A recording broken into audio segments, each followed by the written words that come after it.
Ciao, tu m'entends? Vous m'entendez? Enregistrement C'est et bon. top, c'est bon. J'y vais. Ouais.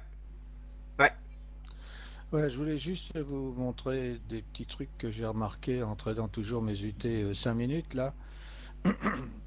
Là, c'était bon. Là, j'avais fait un trade, je sais pas ce que j'avais fait. J'étais parti ici, puis j'avais pris sur ma rotation partielle, voilà. Puis j'étais remonté et non, non, j'avais pris en bas. Mm. Bon, mon trade marchait bien, hein. Et puis là, bah, je devais plus être là. 14h30, oui, bah, j'avais quitté l'écran, quoi. Et puis je reviens je passe devant mon écran vers 16h et je vois ça. Alors c'était quelque chose que je voulais faire remarquer, c'est que bah, c'est la katana, hein.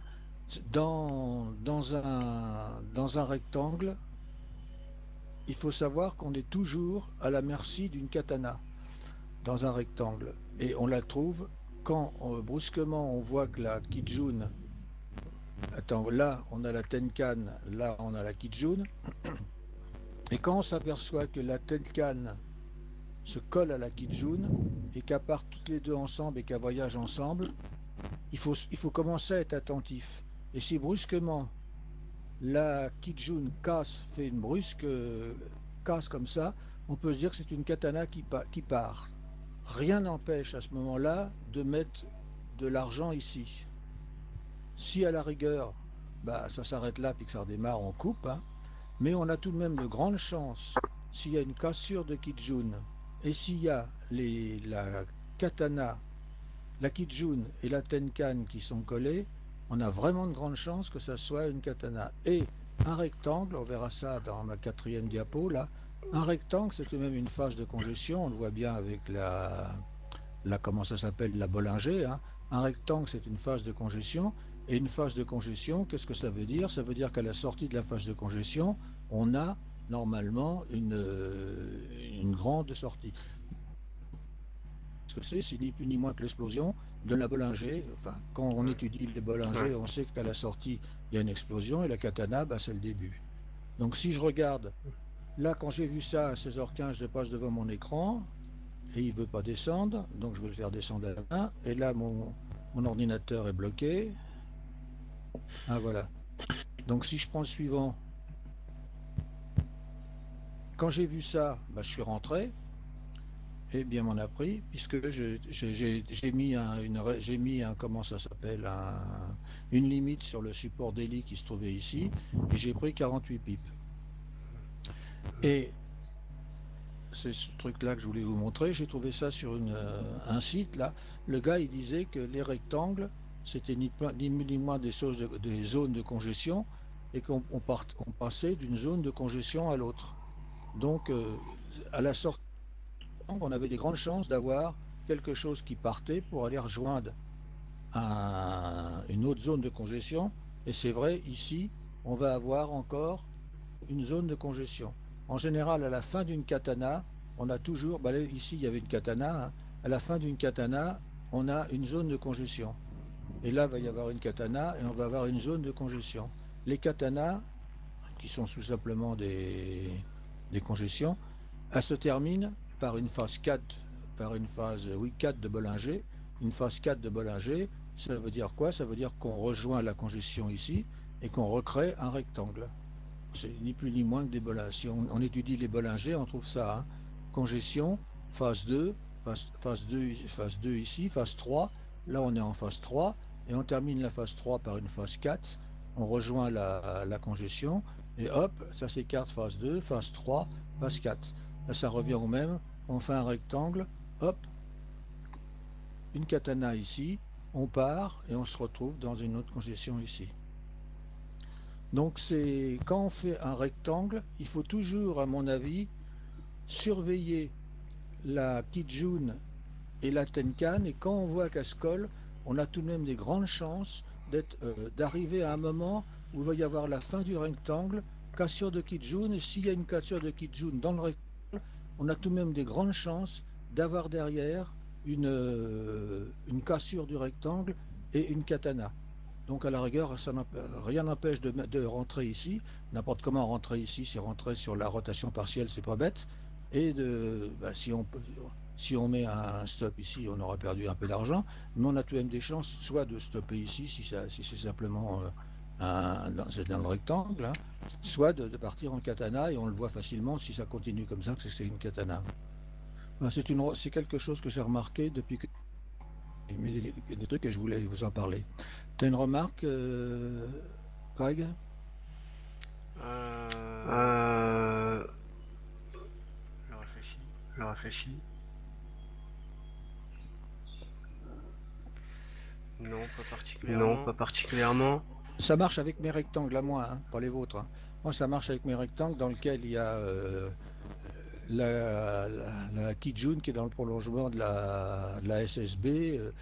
Ce que moi j'appelle les rectangles, les rectangles Ishimoku, Hmm.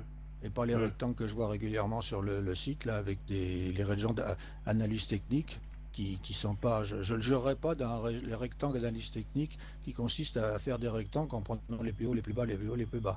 Là, je dis pas. Là, je parle de ça dans les rectangles Ishimoku, c'est-à-dire twist, l'Akijun au milieu et un twist, hein. Voilà, c'est ce que j'appelle un rectangle Ishimoku. Les autres que je vois sur le forum, je ne discute pas, hein. Ok, ben, je vais passer à mon autre. Alors, si, Ça, Alors c'était. si, je voudrais juste dire un je voudrais truc. juste dire un truc. Non, mais je le dirai après. Non mais je le dirai après. Parce qu'il y a Parce il y a qu'il du y a Bon, retour, c'est il y a horrible. du retour, c'est horrible. bon. Ça, c'est un autre trade que j'ai fait. Donc là, j'arrive ici. Quand j'étais là, je me retrouve devant un twist. Ici, une Kijun plate, une SSB plate. Donc imaginons que je sois ici, on ne voit pas tout ça, hein. Là, je me dis, je peux avoir un rectangle. Donc je le trace ici et là. Et je trace un rectangle. Je rentre. Je rentre, je coupe à la rotation partielle.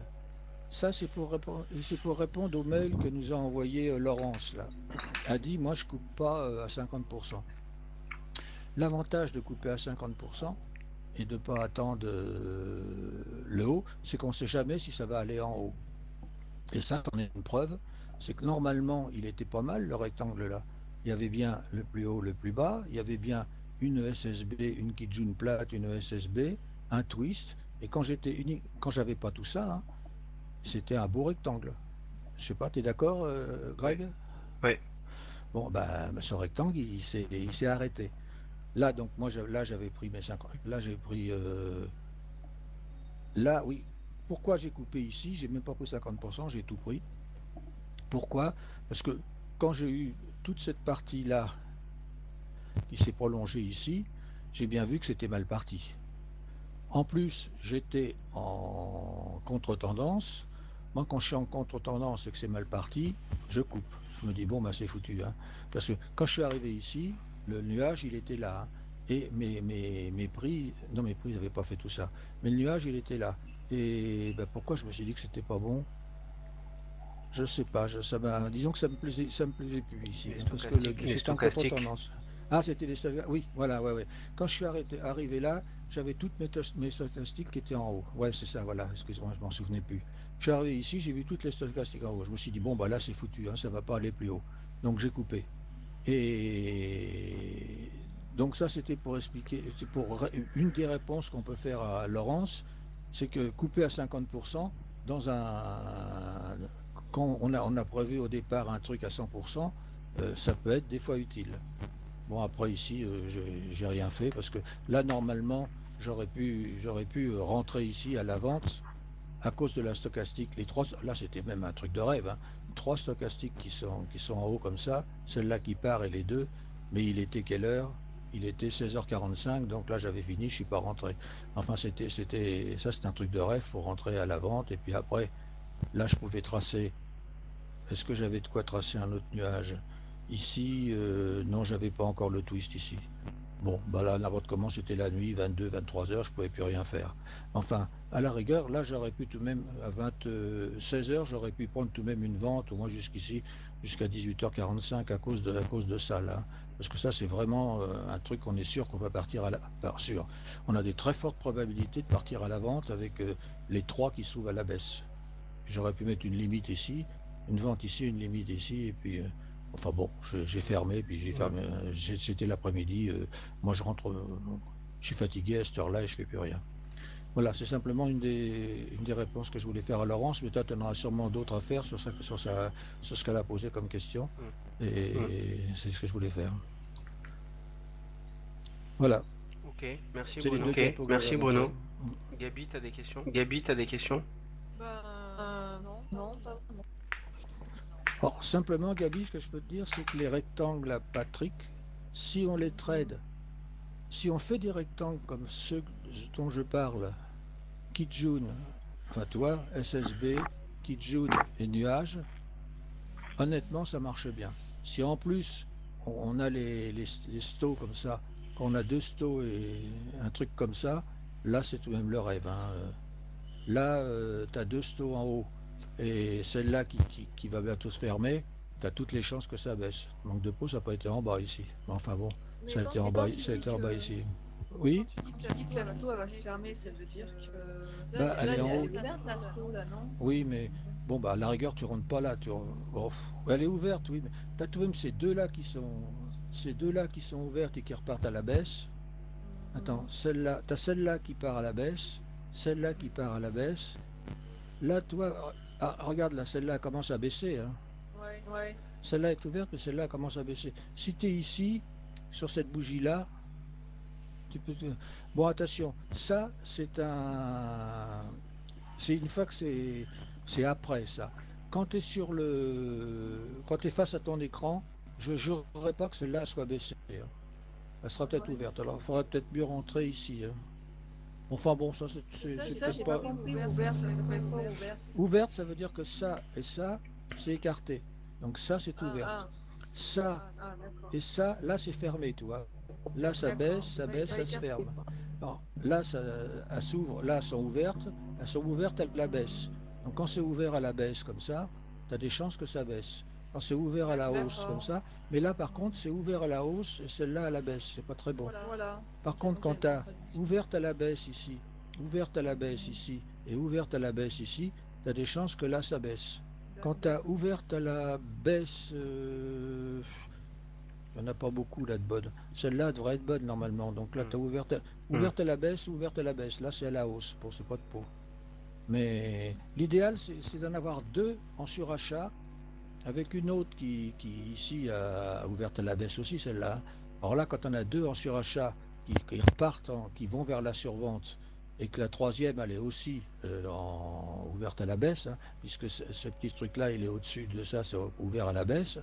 Là, tu as toutes les chances que là, ça parte à la baisse. Ça, c'est le rêve, hein. Le rêve, c'est d'avoir celle-là, ici, qui s'ouvre à la baisse aussi. Celle-là, il faudrait, toi, ça, une configuration comme ça qui se trouve ici. Quand tu as les trois qui sont ici, si tu trouves ça en weekly ou en daily, et puis que tu as les trois, tu as celle-là, la bleue, qui se retrouve au niveau, la bleue qui se retrouve au niveau du 80 et qui commence à partir à la baisse. Si tu as l'asto de l'UT qui se retrouve à 80 et qui part à la baisse, et tu as l'asto la plus éloignée qui se retrouve en haut et qui part à la baisse, si tu te retrouves comme ça sur une UT weekly, n'hésite pas, tu pars à la baisse. Et à mon avis, chance que tu as de fortes probabilités que ton trade weekly parte à la baisse. En 15 minutes, c'est déjà un petit peu plus difficile, parce que ça bouge beaucoup. Mais en weekly, à mon avis, hein, j'ai regardé ce qu'avait fait Patrick là, et quand il y a un moment, ça s'est trouvé comme ça, et c'est bien parti, hein. Alors, il Enfin, faudrait que le tu spécialiste de utilises ça, c'est Greg, hein. voilà, Ouais, faut ouais. mettre monthly, weekly et daily, non?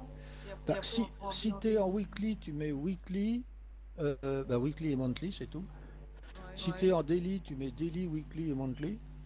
Ouais. Si tu es en 4 heures, Ouais, tu voilà. mets 4 heures daily et weekly. T'en mets En 3. 1 heure, tu mets 1 heure, 4 heures, vidéo. 1 heure, 4 heures et daily, c'est ça, oui. Ouais, Et c'est si, pas mal aussi. si tu veux savoir comment les mettre, tu regardes il y a sur le, comment ça s'appelle, sur la playlist à Greg, il y a un Un tuto. moment, il Il y a a un tuto. un tuto où il explique comment les mettre. Ah oui. Je t'enverrai le lien si tu Je veux. t'enverrai le lien si tu veux. En PDF ou vidéo? Non, une Non, vidéo sur ma une chaîne. vidéo sur ma chaîne. D'accord. Greg, il a une chaîne, il a une vidéo, il montre comment mettre 3 stos sur le même. Ah oui, Sur non, le oui, même- non, mais ça, j'y arrive, hein. Ça, oui, j'y arrive. Ah ouais. Ouais, ouais, j'y arrive. Je vais reprendre la main, Je vais Bruno. reprendre la main, Bruno. Oui, vas-y.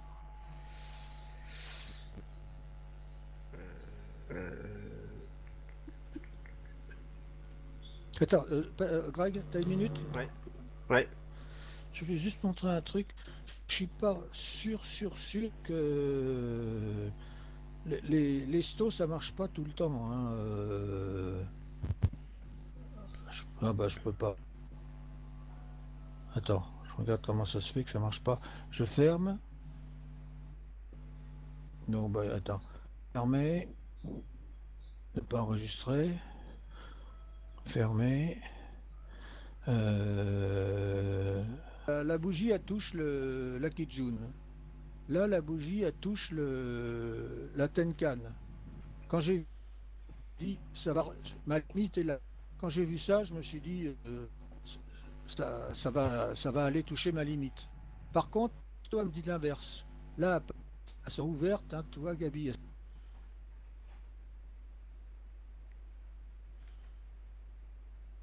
Juste pour bon bah après le bug là je relance l'enregistrement. Juste pour réexpliquer à Gabi ton parce que ce que tu dis Bruno quand tu parles de stochastique ouverte ou fermée c'est ton langage à toi hein, ça t'est très personnel. Oui, oui, c'est mon langage à moi, oui. Voilà, Oui, oui, c'est mon donc c'est langage peut-être pas personnel. forcément évident à comprendre. Donc qu'on soit que la stochastique bleue qui est ici, par exemple Gabi, qu'elle soit descendante ou qu'elle soit ascendante, Bruno, il dit qu'elle est ouverte quand il y a un écart significatif entre la stochastique, qui est la ligne fine chez moi, et la ligne de signal, qui n'est autre qu'une sorte de moyenne mobile. Ok. Chez moi, c'est la ligne épaisse. Chez Bruno, c'est la ligne de signal, elle est en pointillé. Voilà, donc là ça se referme parce qu'on voit bien que le stochastique est en train de se rediriger vers sa ligne de signal pour la couper. Ici, là, à cet endroit-là, eh bien, on coupe, la stochastique coupe la ligne de signal, et dans le langage de Bruno, les stochastiques sont en train de s'ouvrir à la hausse. Voilà, c'est ça qu'il est en train de dire. Et donc dans le principe, alors on en a un bel exemple sur le Rodol ici, là. Dans le principe, la stochastique rouge c'est l'hebdo, la bleue c'est la daily et la verte c'est la H4. Ok. Et donc tu vois bien qu'on a la stochastique daily qui est dans le même sens que la stochastique qui est descendante comme la stochastique hebdomadaire. Et à chaque fois que tu as la stochastique 4 heures qui corrige à la hausse et qui repart à la baisse, généralement sur les prix, on a des mouvements significatifs dans le sens de la stochastique. Tu vois ce que je veux dire? Parce que des fois la stochastique elle monte et il se passe rien, les prix sont pas en train de monter. Ok. Donc quand on a ces conditions-là, c'est-à-dire les deux stochastiques des deux unités de temps supérieures qui sont orientées à la baisse ou à la hausse, et que la stochastique du H4 se retourne après une correction dans le même sens que les deux stochastiques des deux unités de temps supérieures, généralement on a un mouvement significatif sur les prix. Voilà, sauf que tout à l'heure, on t'entend super loin. Repose ta question, Gabi. Ah, là, tu m'entends mieux? Ouais, ça va mieux là. Ouais. Alors, il y a un signal vendeur en H4 quand les deux stocks ils étaient baissiers. Voilà, ici, là où tu es, là. Ici, Ah, là, voilà, par exemple, là, Voilà. concrètement, on avait un signal de vente. Sauf que, attention, hein, il faut pas confondre. Enfin, c'est difficile de trader par automatisme avec uniquement les indicateurs, ok? Alors tout à l'heure, Bruno, il disait, il y a des moments les stochastiques ça marche pas. Ben, j'ai envie de dire oui. C'est juste que ça marche pas. Par exemple, si ton stochastique te donne un signal de short, potentiellement comme ici là, ok? Bon bah effectivement là on a un signal de short avec une belle bougie impulsive, ok, mais déjà cette bougie elle cogne sur la Bollinger, enfin ça c'est après c'est autre chose, on sort un petit peu des Ouais. stochastiques et de l'Ishimoku, mais et pour autant elle ne clôture pas à l'extérieur des Bollinger, ça c'est assez important.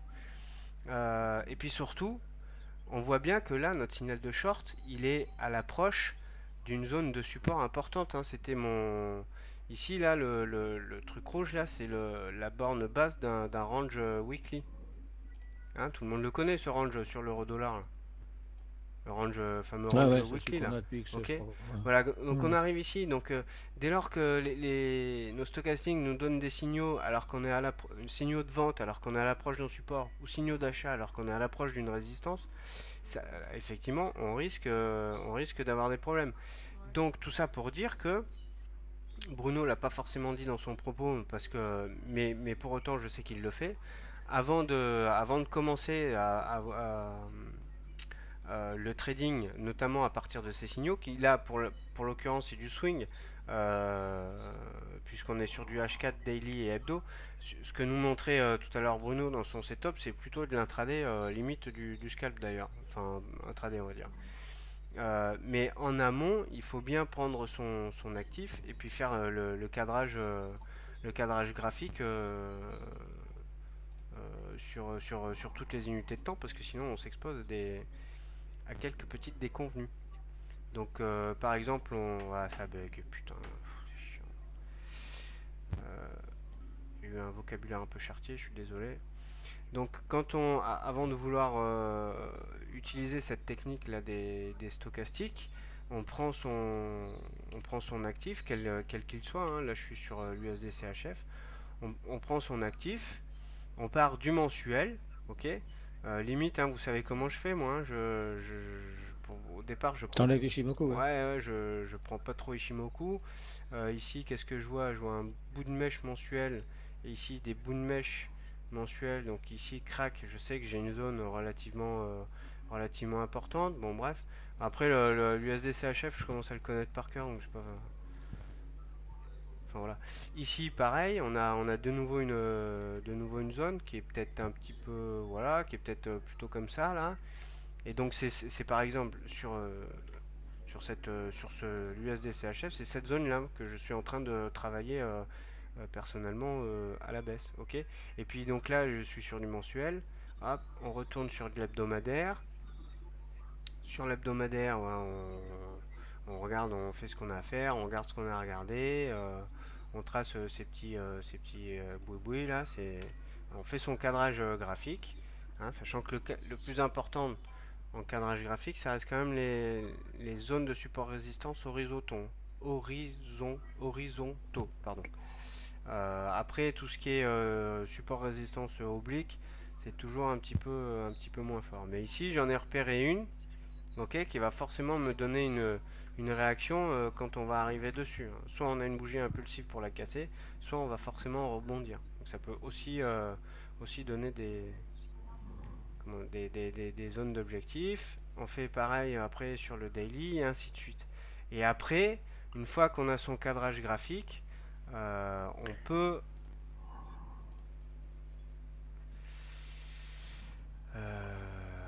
tac, on peut commencer à venir voir ce que donnent les stochastiques. Ok. Et on va privilégier, par exemple, ici, vous voyez là, sur le daily, vous voyez bien mes deux écrans là, hein, sur l'euro dollar. Ouais, ouais. Oui. Hmm. Donc ici, on avait identifié, moi j'avais clairement identifié une zone d'overlap là, hein, par ce rectangle noir ici, qui correspond en fait à cette zone-là. Donc ce rectangle noir, il arrivait plus ou moins ici, ok. Et après, bah, sur mes stochastiques, qu'est-ce que je vais regarder? J'arrive ici, déjà en arrivant ici, je vais arrêter d'acheter, enfin je vais arrêter les achats sur l'euro dollar, parce que je sais que j'arrive sur une zone de résistance. Ça ne veut pas dire qu'on va pas la casser, ça ne veut pas dire qu'on va forcément rebondir violemment. Euh, Personnellement, moi j'attends les signaux de confirmation. J'évite de trader des zones uniquement en réaction des prix, parce que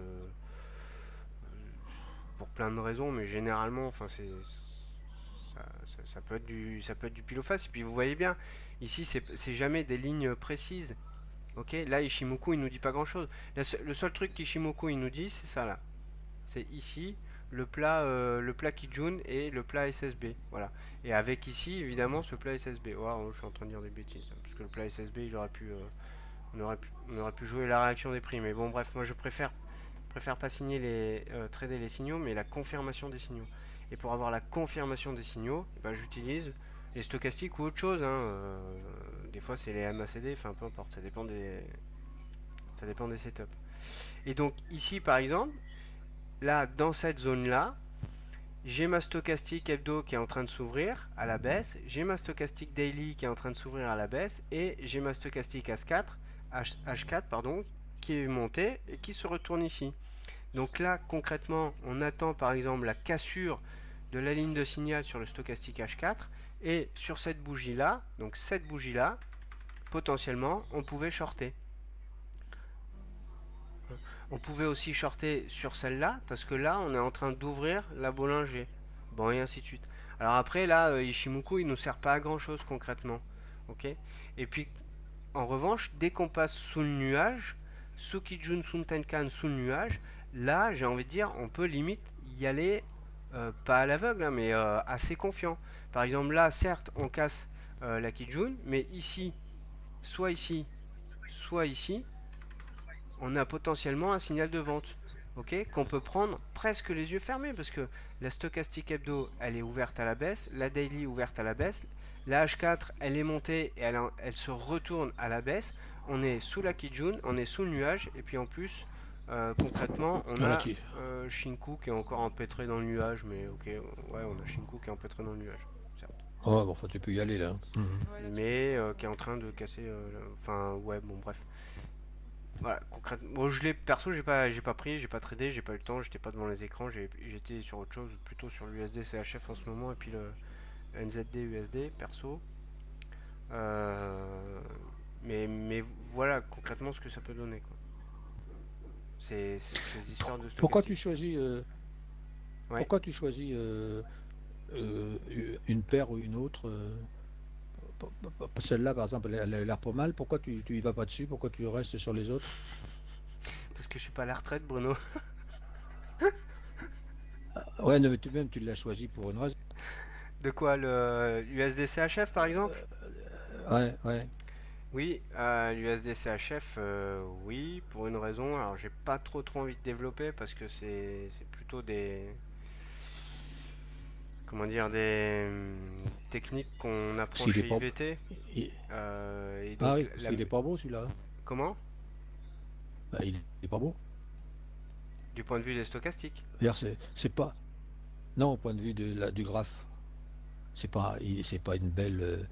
Enfin, je dirais, j'ouvre ça, je vais pas dessus quoi. Oui, mais Chez avec, IVT, vous allez sur les trucs comme ça. Ah bon. non, celui-là, c'est moi qui l'ai trouvé. Mais ce que je veux dire, c'est que si je suis allé sur le USD CHF, c'est parce que, alors c'est parce que c'est une forme de trading range. Hein. Si, enfin là, je vous mets le. Vous savez que j'aime bien moi perso les bandes de Bollinger à 100 périodes. Et on voit bien la bande de Bollinger Ah 100 oui. périodes, c'est le truc gris là. Et on voit bien le truc gris s'est mis complètement à plat, ok. Et ici, la Bollinger, Mhm. les Bollinger 100 périodes, les Bollinger 100 périodes en weekly, c'est plus ou moins les Bollinger mensuels, hein. Puisque Mhm. 100 périodes, c'est 20 fois 5. Hein. Donc là, Ouais. on voit bien qu'ici, on est venu buter sur la Bollinger haute qui sont à plat. Donc en fait, on est plus ou moins dans du training range là. Voilà. Et donc concrètement, sur l'USD CHF, parce que là, vous voyez pas forcément mon meilleur trade, mais alors ici, j'ai pris un premier short. Je me suis fait stopper par là, je crois. On est remonté là, on a Mhm. refait une phase de congestion et j'ai shorté, je sais plus, c'était cette bougie ou cette bougie là. Voilà. Mhm. À quelques pips près, j'ai raté la sortie ici, mais c'est pas grave, je suis ressorti ici. Alors j'avais une position, j'avais plusieurs lots, donc ici j'ai largué une première position et j'ai relargué le reste de la position par là. J'ai laissé remonter, ok, et là j'ai reshorté ici. Voilà. Mais Excuse-moi, quand tu dis que tu as, oui. quand tu dis que tu as plusieurs lots, par exemple, tu rentres, je sais pas moi, tu rentres, mettons un 50K, tu fais 10 fois, tu fais 5 fois 10K, ou tu fais 50K et tu sors à 10, tu sors 10, tu sors 10, tu sors 10. Non, j'aurais plutôt tendance à sortir en deux fois, voire trois. C'est-à-dire que C'est-à-dire, tu sur, rentres à combien? en quoi, en taille de Tu position? rentres Ouais. Ah, presque rien, hein, parce que quand j'ai deux micro-lots déjà, c'est pas mal. Quand j'en ai trois, c'est que j'ai un stop très Non, serré. mais Parce que j'ai quand tu régulièrement me des dis tu trades sors, avec des stops à 200 points, hein.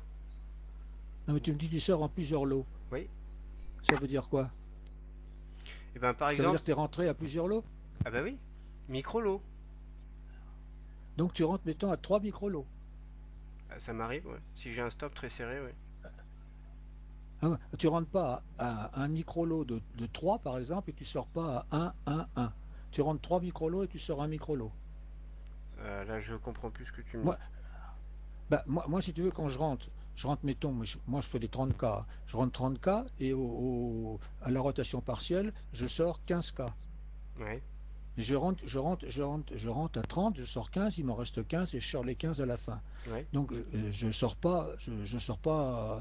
à partir je sors pas un micro lot, je sors pas un lot quoi, je sors la moitié de Non, mon mais lot. faut pas parler Tu en vois quand tu me, micro-lot. Faut pas parler en micro-lot parce qu'on non va non pas mais se je, comprendre. je Non, sors écoute, pas, écoute Bruno. je sors un demi lot, je sors un demi lot, je Non, sors pas un lot. mais non, mais putain, on se comprend pas là. Pour un lot, C'est une entrée. c'est ça un lot. Ça, c'est un micro-lot, Bruno. Alors Ouais. toi, quand tu Et quand tu traites, dis t'en mets j'en 30. sors, Non, mais oui, mais ouais. moi quand je traite, j'en mets 3 à tout casser. Donc quand je te Ah c'est dis ça je que je voulais sors dire. Mais oui, c'est ça un micro-lot. Quand je te dis je sors un micro-lot, je sors un tiers de ma position ou la moitié de ma position. Ah voilà. C'est ça que je voulais te demander. Oui oui. Oui, c'est-à-dire, tu fais pas 3 fois un, tu fais 3 et tu fais fermer la position de un. Je sors généralement, je mets jamais de levier. Dans les trois quarts de mes trades, j'ai qu'un seul micro-lot. Quand je dis un seul micro-lot, c'est que là, je prends un trade avec ici dans cette case-là, un K. Toi, tu dis que tu en prends Ouais. 30, moi j'en prends un K.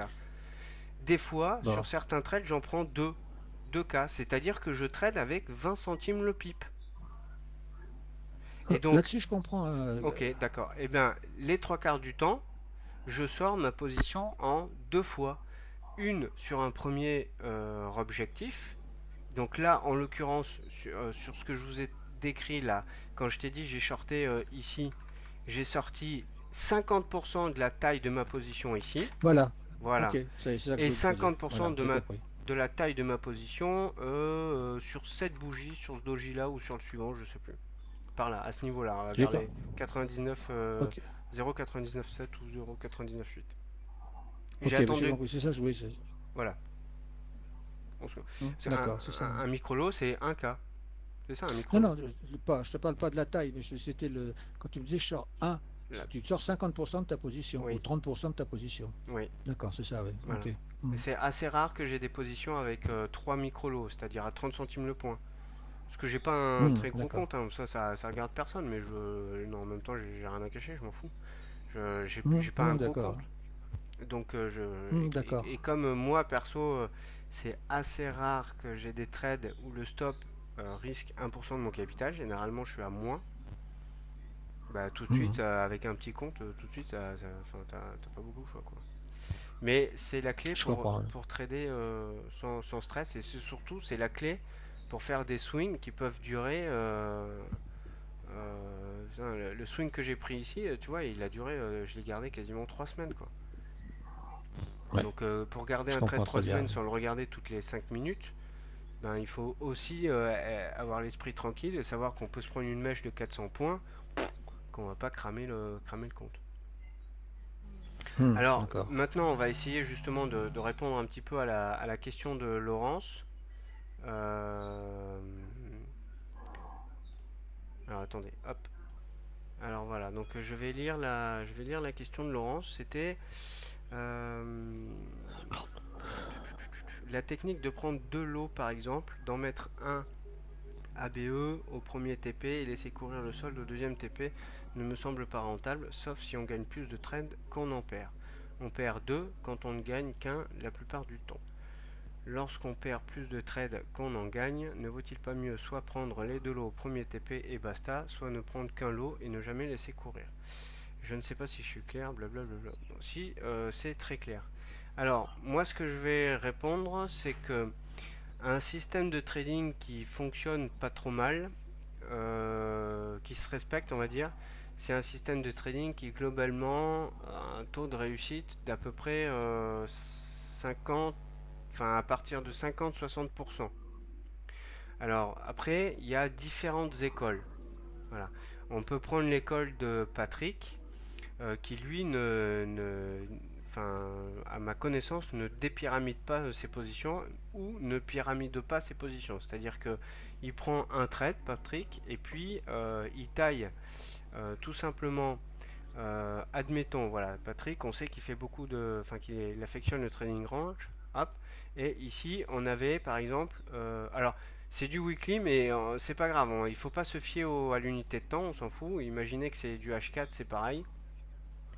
Ici, concrètement, on a on a une possibilité de trade à la baisse dans le cadre d'un setup de trading range, tel que Patrick l'a décrit très bien dans sa formation et dans toutes ses vidéos. Et bon, bref. Voilà, donc il manque peut-être une petite augmentation des volumes, et encore que on a l'augmentation des volumes là. Ouais, on a une petite augmentation des volumes. On fait une mèche, voilà, crac. Donc admettons, à la clôture de cette bougie, on décide de shorter. Forcément, on a comme zone d'objectif, ok, le bas du range qui se trouve par là. Bon, Patrick, lui, il sait que il va mettre son stop ici, à peu près, c'est-à-dire quelques pips au-dessus de la mèche. Alors pourquoi pas aller le mettre directement sur ce plat SSB. Donc il met son stop ici, il rentre ici, ok. Et au moment, c'est arbitraire tout ce que je dis, hein. Son stop, il est donc à 270 pips, son stop. Ok. Donc, il va prendre une taille de position qui fait que si il est stoppé, il ne perdra qu'1% de son capital. Ok. Donc ça, c'est une autre question. On peut faire le calcul après, mais c'est une autre question. Là, c'est pas le problème. Et il n'a pour objectif, Patrick, quand il fait du trading range, que l'autre borne. Ok. L'opposé de la borne. Donc, il se méfie. Il va forcément se méfier de cette fameuse ligne médiane, la zone médiane de range, ok. Mais concrètement, à ma connaissance, il va pas chercher à larguer la moitié. Bon, moi, perso, c'est ce que je préconise. Mais ça, c'est un autre style, voilà, chacun son style. Et donc, il va chercher à rejoindre la zone des objectifs en bas, ok. Donc, il va laisser vivre son trade. Il le fera pas sur du weekly, hein, Patrick. Mais peu importe. Il va laisser vivre son trade, et quand les prix vont arriver dans cette zone là, donc son TP, il va pas le mettre pile sur la borne, il va le mettre légèrement au-dessus par là, quoi. Ok. Donc les prix vont arriver là et bim, il a gagné. Qu'est-ce qu'il va vérifier avant de rentrer en position? Il sait que ici par exemple on a 270 pips, il va juste regarder si là où il met son TP, il a bien 2 fois plus de distance que son stop. Et donc on est à 730 pips sur la zone d'objectif, alors qu'on en a 270 au niveau du stop. On a largement ce fameux ratio de 2 pour 1. Crac, il est bon. On prend le trade et on attend qu'on soit sur la zone des objectifs. Ça n'empêche pas, par exemple, notamment si le trade vie et que ici, par exemple, on a une bougie de cette taille-là, bleue, ok. On a par exemple ici une bougie de cette taille-là, qui ne touche pas le stop, mais qui clôture au-dessus du range. Là, perso, je pense que le trade est invalidé. Donc on peut sortir manuellement sans attendre d'être stoppé, puisque concrètement, on a une belle bougie, ok, qui casse la borne haute du range. Bon, ça c'est pour la petite parenthèse. Mais sinon, il laisse vivre son truc, et ici, il sort la totalité de sa position. Il n'a pas dépyramidé, il avait qu'un seul TP.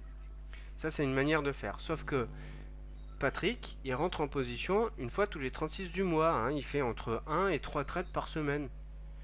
Donc, ça veut dire qu'il est pour rentrer en position, il s'impose des conditions drastiques qui font que globalement son setup fonctionne largement plus de 50% du temps.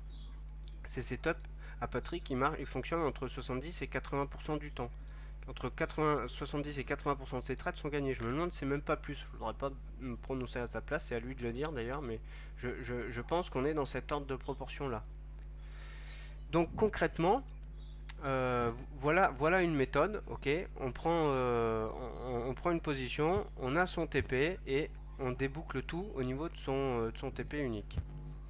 Maintenant, moi par exemple, ce que je préconise, c'est que de sortir par exemple la moitié de sa position, enfin quand on fait du trading range, c'est d'avoir un premier TP au milieu, parce qu'on sait que celui-là, d'ailleurs je sais pas ce qu'elle fout là, ma zone médiane, ouais si, voilà, elle serait plutôt comme ça maintenant, je pense. Parce qu'on sait que là, on a quand même beaucoup de chances d'arriver jusqu'à la zone médiane. Ok. Une fois qu'on arrive à notre TP1, on met notre stop au BE, au break-even, c'est-à-dire au point d'entrée. C'est-à-dire que si les cours repartent et que le solde de la position est stoppé, sur le solde, on ne perd rien et on a quand même gagné 3 ou 400 pips, on va dire, voilà, entre 350 et 400 pips. Bah ça, c'est déjà dans la poche. Mais si on a voilà, et puis derrière, éventuellement, on laisse courir le solde si notre stop n'est pas touché, et puis on récupère l'autre moitié ici. Alors effectivement, avec cette technique, on gagne un tout petit peu moins parce que comme on a largué la moitié de la position à 350 pips, les 350 pips restants sont exécutés, enfin sont gagnés avec 2 fois moins de levier sur la moitié de la position initiale. Donc effectivement, on gagne moins d'argent. Voilà, mais après c'est une manière de faire, c'est une méthode. Et on sait bien que le money management, il doit être adapté. Le money management, c'est pas une vue de l'esprit, c'est pas un truc. Le money management, il est forcément corrélé et adapté au setup et notamment à son taux de réussite. Alors, moi, je me souviens par exemple dans un webinaire de Gilles Leclerc qui insistait sur l'importance du money management et qui disait: moi, je travaille avec un pote qui trade n'importe comment, qui fait du caca à chaque fois qu'il ouvre une position, sauf qu'il a un money management de fou furieux et il arrive à être gagnant. Alors ça veut dire quoi? Ça veut dire que son setup à son pote qui fait du caca, il a un taux de réussite de 40%. Mais si il s'impose par exemple un money management, un placement des stops, ainsi de suite, qui lui assure un ratio, un risque de seulement 0,30% de son capital. Enfin, moi, c'est un ensemble, un calcul un peu pas savant, mais un truc qui se raisonne, qui se réfléchit. Et si quand il gagne 10, et si quand il perd 1, il peut se permettre de rater 6 fois et de gagner 4 fois. Il est quand même rentable. Donc tout ça, c'est pour ça que le money management, c'est quelque chose d'assez personnel. Et encore une fois, je prêche personnellement l'autonomie, c'est-à-dire que il faut connaître les règles qui permettent d'établir un money management. Alors Patrick, encore une fois, il a son money management à lui, c'est-à-dire je risque jamais plus de 1,5% de mon capital sur un placement de stop, et je ne déclenche un trade que lorsque mon TP est au moins 2 fois supérieur à mon stop. Mais ça, c'est le money management de Patrick. Il y en a d'autres, leur money management, ils ont des ratios de 1 pour 1, ils s'en foutent ils n'ont pas besoin d'avoir des ratios de 2 pour 2. Moi-même, je prends souvent des stops, enfin des trades avec des ratios de 1 pour 1.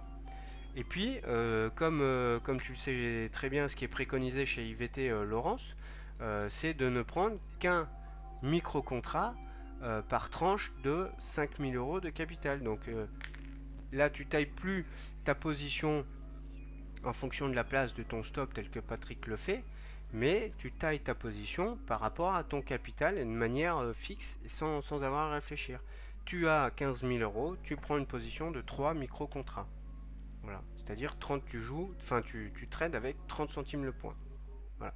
Et après, les histoires de... Moi, je préconise d'avoir 2 take profit le premier, c'est l'essence du trade, c'est le take profit que tu es quasiment certaine d'avoir. Et le 2, le TP2, c'est du plus. C'est la mayonnaise, le beurre, c'est ce que tu veux, mais c'est du plus. Et à partir de ce moment-là, alors rien n'empêche d'avoir un système de trading avec plusieurs setups. Ok. Rien n'empêche, Laurence, par exemple, tu sais très bien qu'il y a certaines techniques qui fonctionnent avec 2 TP, notamment chez IVT. Bon bah voilà, tu appliques cette méthode et tu sais très bien que Patrick, lui, il gagne beaucoup de sous avec son trading range à un seul take profit. Et bien rien ne t'empêche d'avoir un autre style de money management pour le système de trading du trading range à la Patrick. Donc je repère des ranges avec un nuage plat, une ESSB alignée à Makijun, je trace mon range. Quand j'ai un soulèvement de la borne haute ou un ressort de la borne basse, un ressaut de la borne basse comme ici, j'entre long à la clôture de bougie en théorie. Après il y a des techniques pour anticiper. Ou je short ici à la clôture de cette bougie là et je vise l'autre borne. Maintenant, euh, Patrick, lui, il met son stop au BE assez rapidement pour protéger son capital. Moi, c'est aussi ce que je fais. Je le fais peut-être un petit peu plus tard, ça dépend des trades. Mais admettons, tu mets ton stop ici, ok, crac, on part. Tu décides de ne pas lâcher la moitié de ta position parce que tu décides tu sais que tu vas rallier probablement la zone d'objectif parce que tu sais que dans 80% du temps on rallie la zone des objectifs. Et puis surtout, ce que tu sais, c'est que sur l'unité de temps supérieure, on est quand même méchamment dans une tendance baissière. Et comme tu viens de shorter la borne haute de ton range, tu sais que la probabilité est encore plus importante de rejoindre la borne basse de ton range. Donc tu décides de ne pas lâcher ici, la moitié de ta position au niveau de la zone médiane, et d'aller chercher ici. Maintenant, rien ne t'empêche pour sécuriser ton capital, quitte à t'y reprendre à 2 ou 3 fois derrière. Par exemple là, quand on arrive ici, on a touché la zone médiane, ok, tu sais pas ce que ça va donner, mais pour sécuriser ton capital, tu mets ton stop au BE après cette bougie là. Ok. Qu'est-ce qui se passe? On corrige, on remonte, mais on ne touche pas le stop. Ok, très bien, et on arrive en bas. Et puis il y a des fois, on va toucher le stop, et bah tant pis. Voilà. C'est pour ça que personnellement, moi je préconise, quel que soit le setup utilisé, dans la plupart du temps, d'avoir deux TP. Le premier TP, on est quasiment sûr de le rejoindre. Une fois qu'on a touché le premier TP, on a sorti 50 ou 35% de sa position. Donc on est en gain. On a gagné un peu d'argent. C'est déjà pas mal parce que on sait que c'est quand même vachement dur de gagner de l'argent en trading. Derrière, je sécurise le reste de mon capital en mettant mon stop au BE. Et si le restant de ma position va jusqu'à mon TP2, et ben tant mieux. Voilà. Je sens que je t'ai fait une réponse de Normand, Laurence, qui va regarder le replay. Mais concrètement, voilà. Alors après, on a une autre possibilité. Parce que là, on vient de parler de trading range. Donc je vais chercher, je vais chercher un range qui a cassé. Ouais, Je peux juste rajouter un petit truc. ouais, je t'écoute. Je suis d'accord avec tout ce que je t'ai dit. Moi, qui traite des ranges toute la journée, je fais exactement ce que tu dis. Je rajoute un tout petit truc. Quand je commence mon range, je mets une flèche. Tu as vu, j'ai des flèches sur le côté. Ouais, C'est-à-dire que je mets une flèche pour montrer le sens de la tendance, la dernière tendance. mm, Et si c'est dans la tendance, je ne prends pas mon take profit au milieu. Et si c'est en contre-tendance, je le prends. d'accord. Et depuis que je le fais, ça me donne des bons résultats. Ouais, C'est-à-dire que là, par exemple, ça descendait, j'aurais pas pris le. Voilà, je fais une petite flèche comme ça que je mets sur le côté. mhm, Là, ça, c'était ce que tu as dit, c'était en tendance. Là, j'aurais pris le profit. Par contre, si je prenais un trade partant du bas, là, je prendrais le take profit. À l'achat, je prendrais le profit, à la vente, je ne le prendrais pas. mm, tout à fait. C'est une très bonne précision. Oui, oui, tout à fait, tout à fait. Donc là, effectivement, C'est on vend la borne haute d'un range qui se trouve inscrit a priori dans une tendance baissière. Si on va voir l'unité des temps supérieure, on est toujours sous Tenkan, sous Kijun, sous nuage, et la Shinku est libre à la baisse. Donc effectivement, quand on shortait ici, ok, sur le weekly, on pouvait se dire il y a quand même encore plus de chances. D'ailleurs, enfin c'est ce que j'avais dit, hein, encore plus de chances d'aller en bas parce qu'on est inscrit dans une tendance baissière, qu'on est sous la Kijun et ainsi de suite. Donc effectivement, bonne remarque. Bruno, toi tu mets ta petite flèche pour, euh, pour bien être sûr qu'on est dans une tendance baissière. Et effectivement, tu as raison. Voilà, bon, c'est pas forcément un super exemple, mais Ton écran, je le vois mal. Je sais pas si c'est moi ou mes yeux, mais. ouais, non, mais c'est parce que j'ai plein de couleurs. Attendez. Ah. Alors voilà, j'ai trouvé normalement un exemple, pas trop poucrave. Voilà. Donc ici, alors, ne m'en voulez pas, c'est pas forcément un truc de puriste là. Mais ici concrètement, alors on est sur du H4, sur le NZD USD, ok. Là on a un range, puisqu'on a un twist ici. enfin, Bon on en a fait, Sur le USD dollar CHF, franc non? suisse. là je suis sur le NZD USD. Ouais, moi, je vois le Ah dollar bah, franc suisse. moi, je suis à USD CHF. Alors là par exemple, on a ici un petit range, ok. On a un twist du nuage. Bon, c'est pas très beau. Je pense que le range il est plus significatif sur le H1, mais peu importe. Le but est pas tellement de, c'est pas tellement ça. Le but c'est de montrer le placement du stop, la mise au BE sur un trade qui part en tendance. Donc là, on est sur le NZD USD en H4, ok. On a ici un range qui se met en place. Et ce range, il se met en place, c'est pas un hasard, sur une zone ici rouge qu'on a identifiée, qui est à la fois, si j'ai montré marron là ici, c'est parce que j'ai un niveau mensuel qui est confirmé par Ishimoku, et puis on voit bien ici quand même entre l'action des prix ici, l'action des prix ici, là, qu'ici on a une zone d'overlap, ok. Et puis c'est cohérent, puisque si j'ai une zone de support résistance ici et une zone de support résistance ici, globalement au milieu par dichotomie on a toujours une petite zone de résistance aussi. Donc sur le H4, je suis concrètement en train de faire un range au niveau d'un support de long terme, ok.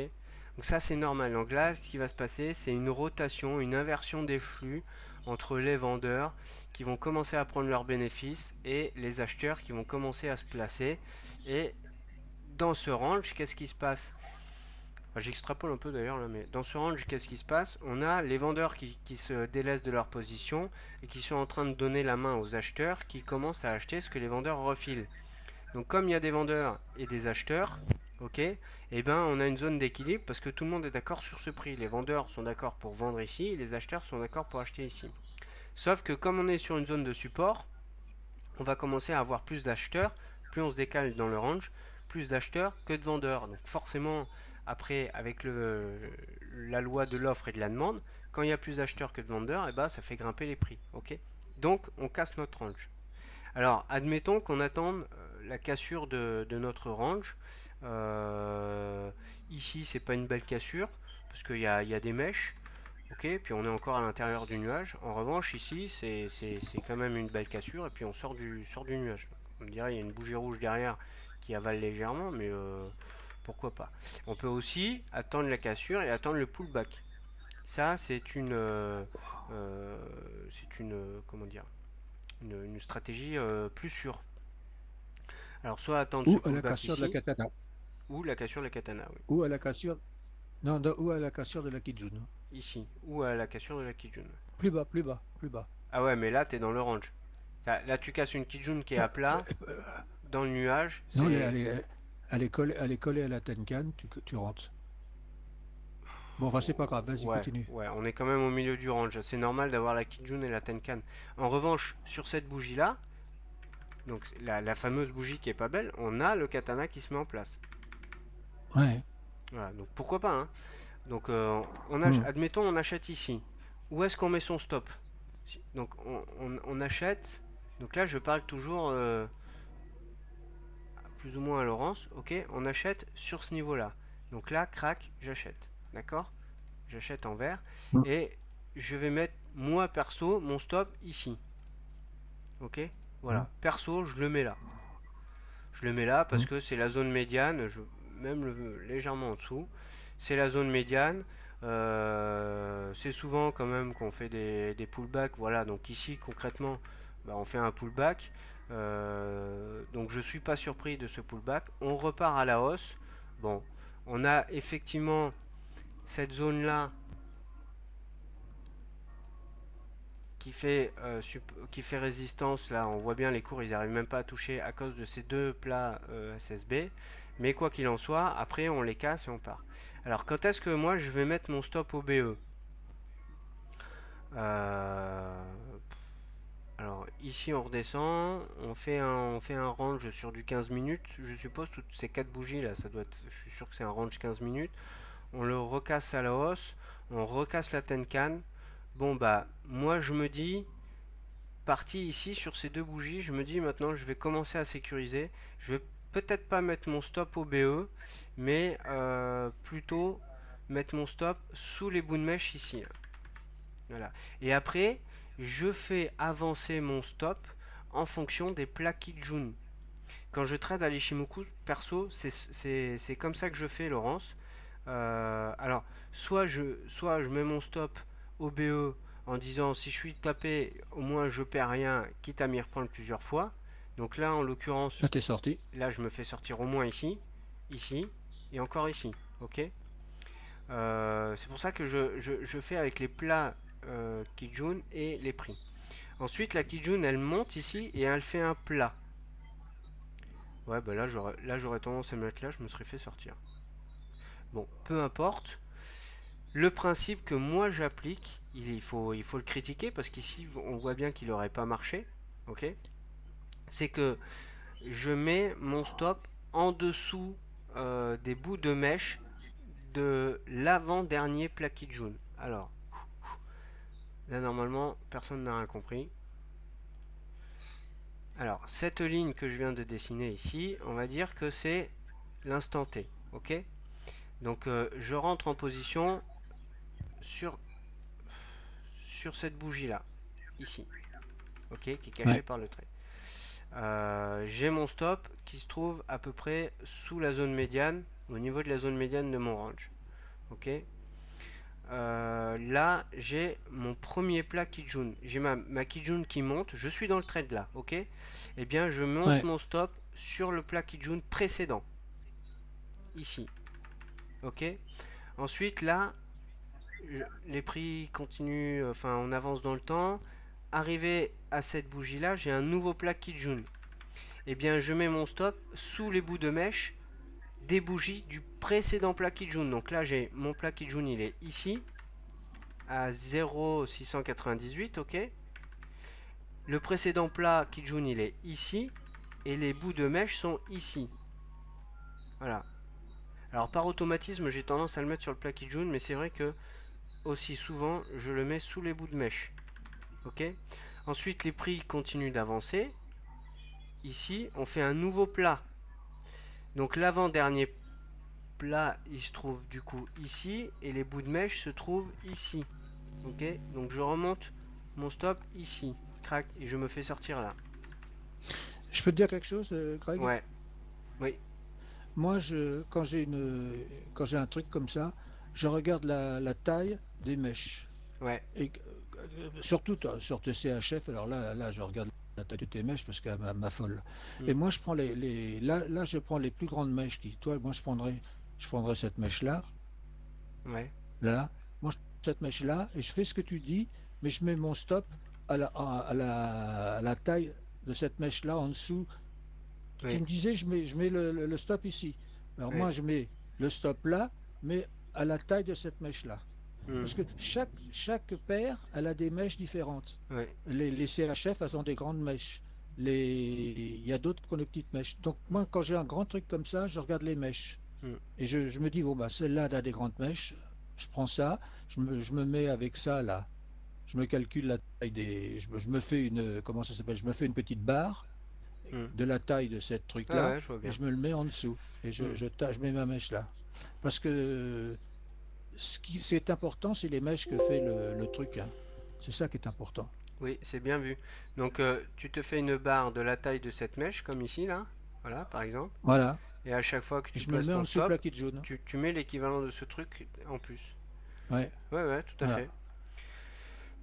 Là, le problème, Je c'est prends que... la plus grande mèche de mon graphe. Ouais, ouais, j'ai pas compris. Ouais, ouais. Mais tout à fait, Là, on a exactement le même nuage. c'est une très bonne remarque. Maintenant, en fait, enfin, sur la plupart de mes trails, je fais plus tellement ça. Ou alors, il faut changer d'unité de temps. Ouais, là, ça marche pas. Ouais. Bon, voilà, avec Ishimoku, c'est comme ça que je fais. J'utilise les différents plats Kijun pour faire évoluer mon stop au cours du truc. Et donc par exemple, on le voit bien ici, là, on a un gros mouvement de Kijun, mais mon stop, il reste au niveau du précédent plat Kijun quand mes prix, ils sont quand on arrive ici. Je garde toujours un plat Kijun d'écart. Parce que ça évite d'être sorti trop tôt sur des trucs comme ça qui veulent pas dire grand chose, qui nous enquiquinent, qui sont des. On se demande si c'est pas fait exprès pour nous faire péter les stops. Bon, je crois pas super trop, je crois pas énormément à la théorie du complot de la chasse au stop, mais enfin voilà. Donc toujours un plat Kijun d'écart. Maintenant, maintenant, ça c'est une possibilité qui est à adapter avec ce que Bruno vient de nous faire remarquer, c'est-à-dire la taille des mèches qui est propre à chaque paire. Effectivement, hein, il y a des paires qui font des mèches de dingue et ça dépend également des unités de temps, hein. Oui. Voilà, sur du 4 heures, on va trouver des paires avec beaucoup de mèches qu'on retrouvera moins sur du 15 minutes, évidemment. Mais voilà, quand on a une paire nerveuse, on va se retrouver avec des grosses mèches. Voilà. Maintenant, cette technique-là, du placement des stops, de faire évoluer les stops avec Ishimoku, j'en reviens parce que je me suis longtemps fait sortir plein de positions qui étaient dans le bon sens avec des stops trop serrés. Et donc j'ai tendance maintenant à mettre des stops exagérément éloignés. Je peux me le permettre vu que je mets pas de levier. Euh, à mettre mon stop au BE quand j'ai pris. Alors je suis sur des swings qui peuvent durer plusieurs semaines moi, hein. Donc quand mon truc il a pris 150 pips, bon bah là je vais mettre mon stop au BE. Et puis surtout en fait il faut pas être trop gourmand avec les take profit. Parce qu'effectivement si on a un take profit qui se trouve à Dash là, on risque d'avoir à faire face à des mèches. Vu la densité du calendrier économique, c'est tout à fait cohérent et justifié. Donc on a largement le temps de se faire stopper sur des mèches avant d'arriver à notre take profit quand il est hyper éloigné. Voilà. Alors pour revenir par exemple à Ouais, l'exemple de mon USD CHF, euh, oh, dis donc la mèche là. celle-là là, Non, dans le truc que tu avais avant, là, j'ai vu une mèche. hein. Ouais, ça, dis donc. Ouais bah Moi, ouais. quand je vois une mèche comme ça, Euh, ah, je la vois plus là. ça c'est Trump ça. J'ai vu. Je crois que c'est l'élection ça. Ah, et ça là. Non celle-là. C'est ça. Non ça c'est Ouais. on est C'est 30 Trump, elle là, décembre. là. Ça c'est le 30 décembre ça. Et ça Ah, ouais, c'est ouais. 30 décembre, ça c'est pas illogique de voir des mèches comme ça un 30 décembre. Il n'y a pas de Faut, liquidité faut sortir là. à Noël. Bah non, mais faut pas trader. Ouais. Bah, et là, Enfin, alors, un c'est pas le 30 30 décembre décembre, là. le mec qui traîne un 30 décembre, il est soit il est il est en position depuis 3 mois et il garde son truc parce que c'est un investissement de long terme, mais tu fais pas de l'intraday ou du petit swing la semaine de Noël quoi. Enfin, tu peux, mais Celle-là, donc voilà. CHF, regarde celle-là, elle est pas mal non plus, hein. Ouais, elle fait la taille du range. Elle fait la taille Moi, du le range Moi, jusqu'à. j'avais une CHF, question pour, j'avais une question pour Bruno. Oui. Alors attends, je voudrais juste finir. Attends, Ah. Gabi, 2 secondes. Donc voilà, quand on était dans ce range-là, alors je sais plus laquelle. J'ai dû shorter ici ou ici là, et donc j'en ai sorti le gros par là, enfin la moitié par là et l'autre moitié par là. Bon, bah mon stop, il est resté. Je l'avais mis 100 points, mon stop, 100 points au-dessus de cette mèche-là. Voilà. Donc, Bah, t'es toujours. voilà. Mon stop, il était ici, tout en haut, à la marge, hein, à la louche. Et t'es toujours dedans, là? C'est pas le même trade. Il est Ah bon? resté là jusqu'à. Il est resté là Jusqu'à là? jusqu'à cette bougie-là, je crois. Non, non, c'est pas le même trade, ça. Ah bon? Ah bon, d'accord. Jusqu'à la clôture de cette bougie, je crois. J'ai laissé là. Et après, je l'ai mis au BE. Donc je l'ai mis au BE. Ouais, d'accord. 1, 2, 3, 4, 5, 6, 7, 8, 9, 10, 11, 12. Allez, 12 jours après le début de mon trade. Bon, voilà. Mais après, c'est voilà, c'est des swings. Ce que j'ai joué là, le trade que j'ai joué ici, c'est quand même la Bollinger mensuelle. La Bollinger haute mensuelle. Donc on va pas descendre en bas la Bollinger haute mensuelle ou mon range hebdomadaire, hein. C'est exactement Mmh. la même chose, hein. Donc forcément, on va pas descendre en bas très vite. Voilà. Donc après, il faut avoir les nerfs pour tenir des Et trades alors, comme ça, quoi. ça fait 4 ans, ça, non? De quoi, 2 ans? 4 ans? 2016 l'orange que tu m'as montré, là, ça fait plusieurs années. Reviens au orange d'avant. Ouais, Ça fait 2000, on est en 2015 là. 2015 à 2000. Ah non, moi je meurs, moi. Enfin non, tu me diras, là, ça va tout de même plus vite, là. Ouais, mais Là, ça regarde, fait tu vois, regarde. 2015 à 2000, ouais. Ouais, mais après, c'est pour ça que je dis toujours en analyse dynamique, il faut impérativement faire de l'analyse dynamique. C'est pas parce que Patrick il montre des ranges Ishimoku que dès qu'on voit un range, il faut faire du trading range. Enfin, Surtout que c'est pas un range, ça. non, non, non, mais là C'est c'est pas ce pas que un c'est, mais range. c'est pas Non, un non, mais range, là, ça. non, non, ce que je dis n'est pas illustré parce qu'on voit à l'image là. Ouais, ouais. Ce que je veux dire, c'est que, enfin, quoi qu'on fasse, que ce soit du trading range à la Patrick, qui est quand même un setup relativement facile, mais si tant est qu'on respecte toutes les conditions. Parce que un enfant de 10 ans, quand il a compris qu'un nuage qui était plat, c'était un range, et qu'il fallait le tracer avec les pointes de Shinku, enfin, vous appelez ça quand vous voulez, et qu'on tradait quand on faisait une mèche et qu'on réintégrait, un enfant de 10 ans, il peut le comprendre, ça, j'en suis sûr et certain. Sauf que il faut pas voir des ranges et des signaux partout là où il n'y en a pas, comme par exemple faire du training range quand le soulèvement ou le ressaut n'est pas accompagné de volume, par exemple. Parce que là, c'est sûr on peut se planter. Mais ce que je veux dire, c'est que alors attends, j'ai dû prendre là, j'ai dû sortir là. Donc, il a fait un mouvement de 400 pips là, à peu près. Euh, et, et de mémoire, je suis à 650 pips sur l'USDCHF. C'est-à-dire que je l'ai pris en 3 fois, en comptant celui-là qui est latent et qui il a combien? Ouais, il a 16 pips là, il est en train de souffrir celui-là. Mais j'ai fait plus de points que de la descente, que la descente elle-même. Ouais. Bon, bref. Mais en même temps, non, ah non, c'est pas vrai ce que je dis, parce que j'en ai perdu l'un là, j'ai perdu 80 pips ici, et là j'avais renforcé, et la deuxième renfort, donc ce que j'ai sorti ici là, je l'ai sorti en gain de Hmm. 180 ou 190 pips, mais en même temps le renfort était stoppé de moins 20 pips. Donc je vais peut-être dit des bêtises. Bon bref, hein, peu importe. Euh, Voilà, donc je suis sûr que j'ai pas répondu à ta question, Laurence, mais peut-être que dans tout ce qu'on a dit, tu as trouvé des éléments de réponse. Voilà. Gabi, je t'ai coupé la parole, tu voulais poser une question à Bruno. Non, c'est pas grave. Oui, Bruno, tu sais, toi, avec tes stochastiques, à quel moment tu sais que ton trade il a raté? Il est pas bon. Bah, quand j'ai touché mon stop. Parce que ton stop, tu le mets pas en fonction du stochastique Non, t'as pas un tout petit peu plus fort?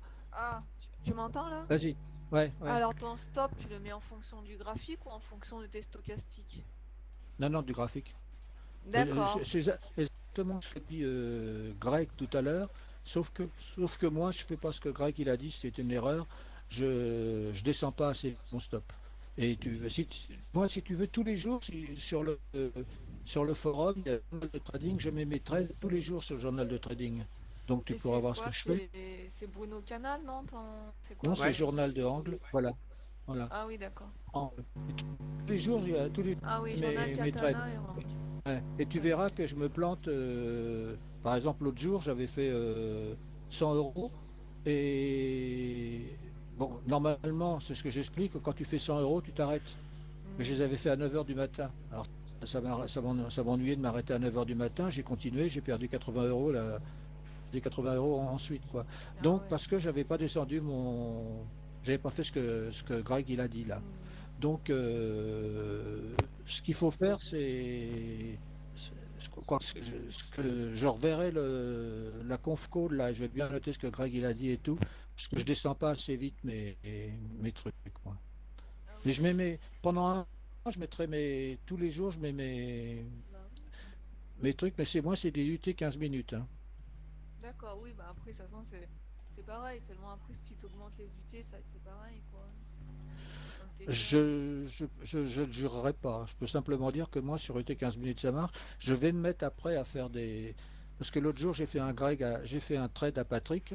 Ah, j'ai gagné en 20 minutes ce que je gagne en 2 jours sur les miens, hein. Enfin, Ah je l'ai ouais, coupé d'accord. aussitôt. C'était l'USD GPY. Et par Hmm. contre, je l'ai coupé avec comment ça s'appelle? Les, là, je l'ai coupé avec la Kijun. L'USD JPY qui partait bien. Et brusquement, j'ai vu les Kijun qui se retournaient. Moi, j'ai Hmm. coupé moi, quand la Kijun elle se retourne et j'ai fait mes 100 pipes. Ça me suffisait amplement, hein. D'ailleurs, il est revenu en bas, son truc. Je sais pas où il en est maintenant. Mais il me plaisait Ah ouais. pas. Comment ça s'appelle? Son range, il me plaisait pas. Parce que sa Kijun, elle était à parter en bas. Moi, un range dans lequel la Kijun part vers le bas. Hmm. Tu veux dire que la Kijun, elle est sortie du range? Non, il y avait un range et puis la Kijun a baissé à l'intérieur. Moi, un range, il faut que la Kijun elle soit plate. Ou au Ah Là, oui, moins d'accord. qu'elle soit plus ou moins plate. Ah oui, là, Quand on elle a un commence à range. baisser, c'est que ça va mal. Hmm. Ici, on a un range. La Kijun, elle est plate. Elle est alignée avec la Mais S&P. le, tu, Mais le USD, c'est quoi le Greg? USD JPY qui nous avait mis Patrick? Je me rappelle plus. Oui, Enfin, c'est pas grave. USD Yen. Si, c'était l'USD Yen. USD Yen, ouais. Ah, mais attends, Et je... son USD Yen, en 4 heures, ben, il me plaisait pas. Ah ouais. Hmm. Mais pour revenir, Bruno, attention, parce que je veux pas t'inciter à faire des choses qui sont que, enfin, t'as un système qui est gagnant, donc améliore-le, hein, parce que je crois que de toute façon faut savoir améliorer son truc, mais le principe c'est bien. Je pense qu'il faut que tu gardes ta vision du trading range, ok? C'est-à-dire que, par exemple, ici, on est dans une tendance baissière, on est d'accord? Enfin, c'est plus ou moins baissier, donc tu gardes bien ton système de ne rien lâcher au milieu, parce que comme c'est baissier, tu sais que si tu as vendu là, ok, tu sais que tu vas aller en bas. En revanche, si effectivement tu décides de larguer une partie de ta position en zone médiane, c'est une fois en théorie, hein, c'est ce que c'est comme ça que moi je le vois, hein. C'est une fois que tu as largué la moitié de ta position, donc en gros que tu es sur ton TP1, c'est quand tu as débouclé la moitié sur ton TP1 que tu mets ton stop au BE. Oui, oui, d'accord, d'accord. Voilà. Sinon, Par contre, là, je ne larguerai pas, hein, puisque c'est baissier. oui, tout à fait. Forcément, c'était pas le bon exemple. Mais là, Mais par contre, là, je larguerai. ici, Une fois que voilà. je largue la moitié ici, je remonte mon stop ici. Tu mets ton Enfin, stop oui, au à point ton point d'entrée, je sais d'entrée. pas. Ouais, voilà. D'accord, oui, oui. Non mais. Oui, mais ça, je le fais maintenant, je vais le faire parce que l'autre jour, si j'ai perdu, c'est justement parce que j'ai pas fait ça. Hmm. Mm. Ok.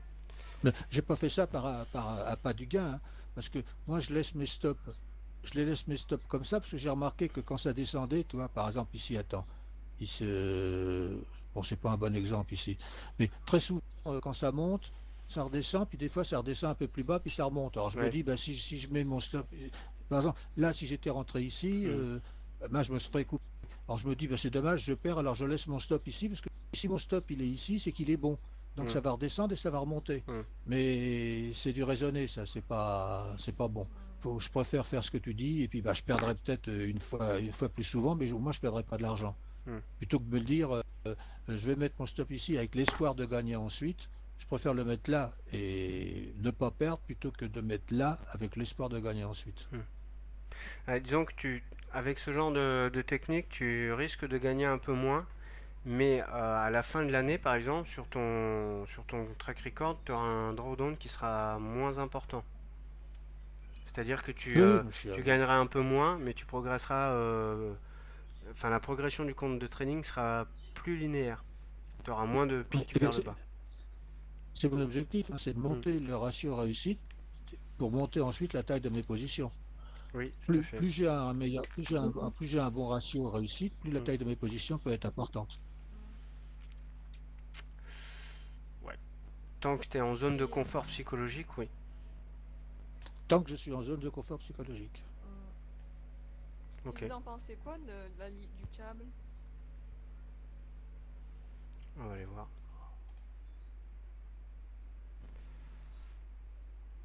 Alors, qu'est-ce qu'on pense du câble? Non, c'est pas ça.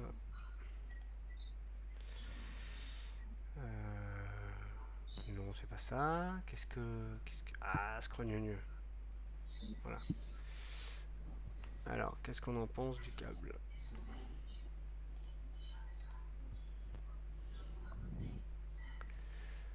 Alors, en mensuel, on est baissier. On est un peu en On est en survente. range. On est en range, ouais, parce que Non, lui non, on est actuellement en il mensuel, on est s'aplatit. baissier. Le range, il est sur les unités de temps Ouais, inférieures. enfin, Mais là, on est ouais. baissier, Ouais, mais tout là est tu dis elle baissier, s'aplatit en tout est range. baissier. Vous savez que tout fait obstacle à Shinku et que là, on a Shinku qui est en train de yoyoter sur la bande de Bollinger sans période en 2,5 ici. Bon, bref. Oui, il va dire, ouais. Je peux l'avoir celle-là. Ouais, faut l'avoir, effectivement. En hebdomadaire, on est baissier et là, on commence à entrevoir qu'effectivement, on a un range qui est en train de se faire sous la Kijun. Ouais, Voilà, voilà ce que j'en pense. En daily, en daily, on est en range. Ça rate pas, on est hein. en range. Ouais, on daily on est en range. Alors on voit bien cette zone d'overlap là, qui correspond à la Kijun. Ouais. On voit bien, hein, ici. Ouais, ouais. Action des prix, action des prix, action des prix. Et là on est sur la Kijun. Et la Kijun en même temps c'est la Bollinger. On a la Bollinger qui arrive sur la Kijun. Donc en daily effectivement on a un range. Pas de problème avec ça. Concrètement il est là le range. Ouais. Donc si on Il est Ah, là il est descend le... un beau peu, là. bah on passe en haut. Ouais, il Donc est beau. on a un range daily qui se trouve Celui-là, ici. par contre, celui-là, je le coupe à la moitié. Ouais. Si je Euh, le prends à l'achat, celui-là, je le coupe à la moitié. oui, si tu le prends à l'achat. Ouais. Si tu le prends en short, tu le laisses vivre. Notre zone médiane Ouais. qui se trouve ici. Ok. Ben pour l'instant, il y a, à mon avis, pas grand chose à faire parce qu'on est au milieu de rien. Ce qui est embêtant, c'est qu'on a notre Bollinger qui est remonté et donc il y a quand même de grandes chances que en 4 heures, on fasse un range là-dedans. J'en sais rien, mais si on va voir le H4, je suis prêt à parier ma chemise. Bim. Voilà, on a notre range. Voilà, il y a trop de couleurs, on commence à plus voir le nuage, mais voilà. Donc tout ça, on voit bien que les nuages du daily H4 et H1, on est en pleine congestion.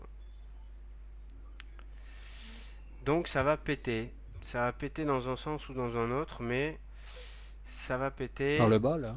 ouais, probablement vers le bas. C'est-à-dire que concrètement, si on a une bougie daily euh, de cette nature-là qui casse comme ça, là, on peut shorter. On peut Hmm. shorter en allant sur le H4. Sur le H4, on aura, ah ouais, regardez, toutes les moyennes mobiles et toutes les lignes de l'Ishimoku sont dans une zone de 30 points là. Donc il faudra, le câble, il risque d'être un petit peu violent, enfin un petit peu violent, un petit peu impulsif, hein. Si effectivement s'il casse, on n'aura peut-être pas de pullback, on n'aura peut-être pas tout de suite de retour sur les lignes de l'Ishimoku en H4. Et là on a quoi là? On a 360 pips à faire. Ouais, si on casse là, on peut peut-être jouer la sortie du nuage pour jouer Ouais, les ouais. 1,20 en swing. C'est possible. Tatenkan, c'est la rose, la Tenkan? Ouais, c'est la fine rose pleine. La fine rose pleine, d'accord. Voilà, là j'ai mis Ishimoku en grain là. Donc c'est celle-là la Tenkan. Elle est là. Et elle train de se Kijun ou pas? Je vois pas là. Comment? Non, non, Elle est par rapport. non, elle est pas sur la Kijun là. En Je vois daily, pas où. La en Kijun, c'est daily la elle est bleue à ici. Poitiers? Oui, la Kijun elle est là. Et la Tenkan elle est Ouais. ici là. La Tenkan Ah actuellement oui, elle est à oui. 1,2464. Ouais, d'accord, il n'y a rien à voir. Ouais. Ouais, d'accord. Maintenant, en H4, comme on a un range en H4, euh, ouais, tu vois, regarde, la Bollinger inférieure, elle est sur la zone médiane. La Bollinger inférieure daily, elle est sur la zone médiane du range. On a la Bollinger Et elle H4 s'ouvre. et qui est, ouais, ouais, c'est pas encore flagrant. Pour que ce soit vraiment significatif, il faut un peu comme ici, tu vois, encore ici c'est piégeux par rapport au Bollinger. Il faut quand même qu'on ait, quand on a un tube là comme ça, c'est bien d'avoir une clôture à l'extérieur. Si on a une clôture à Ouais, ouais. l'extérieur de la Bollinger, on est pas mal. Mais après, enfin, tout ça est délicat à gérer, parce que c'est contradictoire avec les Shimoku, parce que si on fait une clôture en dehors de Bollinger, on va atterrir par là, et on sera en survente par rapport à la Tenkan. Donc à un moment donné, il Bah, faut si on choisir fait son système, quoi. Et si une on veut pas clôture trop sur mal. la c'est pas mal non plus. Hein. Une clôture sur la Bollinger? Ben oui, ça fait une phase 3, hein, c'est pas mal. Ouais. Alors attention, on n'a pas la même définition des phases tous les deux. Ah bah. De qui tu sors ces définitions de phases de Bollinger? De Gilles Leclerc. Ah, c'est bien ce qui me semblait. Euh, je pense qu'il y a une petite confusion. Si mes souvenirs sont bons, les phases. Attends, on va essayer de trouver des illustrations. Voilà. Euh, non mais il faut que j'aille, faut pas que je reste sur le H4. Voilà. Alors ici par exemple, toute cette période là, on est en phase 1. Tout ça, Ouais. voilà, on est en phase 1 parce que en gros on est en train de comprimer le ressort. À partir du moment où on commence à éclater les Bollinger et qu'elles divergent, on est en phase 2. Donc D'accord. on va dire là, on est en phase 2. Non, là on est en phase 3 là. Non, on est en phase 2. Enlève ton truc. Écoute-moi. Ça, ouais.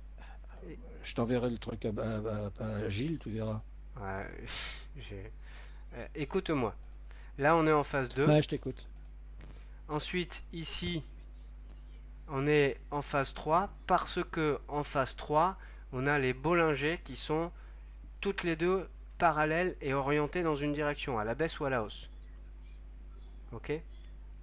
Et là, on rentre en phase 4 puisqu'elles sont en train de converger. D'accord? Donc en gros, je récapitule. Quand on a un tube comme ça, on est en phase 1. Quand les bolingers divergent, on est en phase 2. Quand elles sont parallèles et orientées dans une tendance baissière ou haussière, on est en phase 3. Et quand elles se mettent à converger, on est en phase 4. Et c'est là, Je peux dire quelque chose, ouais? oui, c'est là qu'en théorie, Gilles Leclerc il Ben, dit ça- qu'il ne faut plus rien faire. ouais. Mais dans ton cas, tu fais un phase 3 et tu fais rien. Euh, Parce que tes bougies sont horizontales. attends, Alors que Gilles Leclerc dit tes phases 3 et tes phases 4, elles ne servent à rien puisque tes bougies sont horizontales. Gilles Leclerc dit en phase 3, vous laissez courir. Et en phase 4, vous faites rien. Donc là, Mm. phase 3, tu laisses courir. Phase 4, vous faites rien. Dans ta phase 3 et phase 4, toi, tu fais rien. Donc ça ne sert à rien d'avoir une phase 3 et une phase 4, ça ne sert à rien. c'est pas ce que Tu j'ai le dit. sais que tu as une phase 3 et une... Non, mais tu dis c'est phase 3 et phase 4. D'accord. Mais à quoi ça te sert de savoir si c'est une phase 3 et une phase 4 puisque tu ne peux pas t'en servir. Tu as des bougies qui sont horizontales. Par contre, Gilles Leclerc, il dit en phase 3, vos bougies sont sur la Bollinger. Donc là, vous avez les yeux fermés, vous ne faites rien. Tant que ce soit la Bollinger, vous laissez courir. Et dès qu'elle quitte la Bollinger, vous êtes en phase 4. Et là, vous fermez le PC, vous ne faites rien tant qu'elle ne sorte pas de la phase 1. Donc là, ça, là, vous ne faites rien. Et il a raison, vous ne faites rien puisque c'est plat. Par contre, quand tu es sur la Bollinger, là, c'est la phase 3 qui dit, lui, parce qu'elle est parallèle à celle-là, et bien il dit là, vous fermez les yeux et vous laissez courir. Attends. C'est juste que l'exemple ici, il est pas beau. Regarde. Je sais ce que je vais te montrer. Je vais te montrer le SP500 en weekly. Voilà.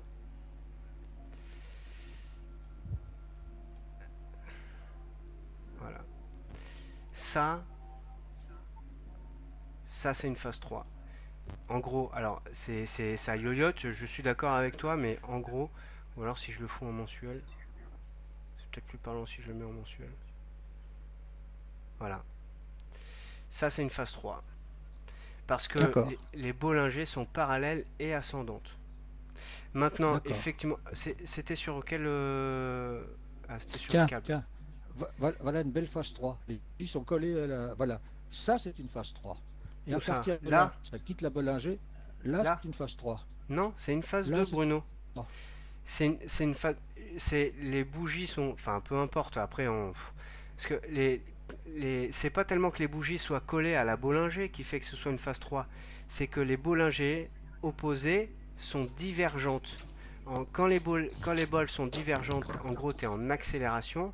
Et donc là, en gros, dans cette phase-là, tu es en phase 2. Et effectivement, dans beaucoup de cas, c'est le cas, c'était le problème de l'exemple que je t'ai montré ici, là, avec les 1, 2, 3, 4, là. Dans beaucoup de cas, en fait, il n'y a pas de phase 3. C'est-à-dire qu'on passe de la phase 2 à la phase 4 directement. Tu vois ce que je veux dire? C'est-à-dire que là, t'as, ouais, je suis d'accord. voilà, t'as pas de phase 3 là en fait ici. Donc là, on est en phase 2. Et dès qu'on quitte la Bollinger, eh ben regarde bien, dès que les prix quittent la Bollinger, nos Bollinger sont convergentes. En fait, t'as pas eu de phase 3. On a tout de suite été en phase 4. T'es en train de feuilleter tes Oui, hein, PowerPoint. ouais, en segment capiteux relevé par l'effort de l'air. En phase 3, le boulot compresseur, la tendance accompagnera. En phase 4, hors du marché, tu seras, le prochain tête, tu prépareras. En phase 1 de range, petit profit achat de vente, tu prendras. En phase 1 de squeeze, dans les starting blocks, tu attendras. En phase 2 d'explosion, un mouvement rapide, tu géreras. Ton profit rapide, tu prendras. C'est-à-dire, c'est quand c'est pas là, c'est quand il y a la bulle, là. C'est En quand les phase bols... 3, le roule. Ouais, En vas-y. phase 3, le roule. La tendance, tu accompagneras. En Merde, phase... qu'est-ce que je Elle est partie, à la phase 3. Ouais. Et là. En phase 3, le rouleau compresseur. La tendance, tu accompagneras. En phase 4, hors marché. Pas, tu me diras, je ne vais pas le voir. En phase 4, hors marché, tu seras le prochain. Hors marché, tu sortiras le prochain temps, tu prépareras. Oui, non mais ça d'accord. Ah putain, j'ai... Donc en phase 3, tu es le long d'une Bollinger. Voilà. Si tu Ça, veux. c'est une belle phase 3.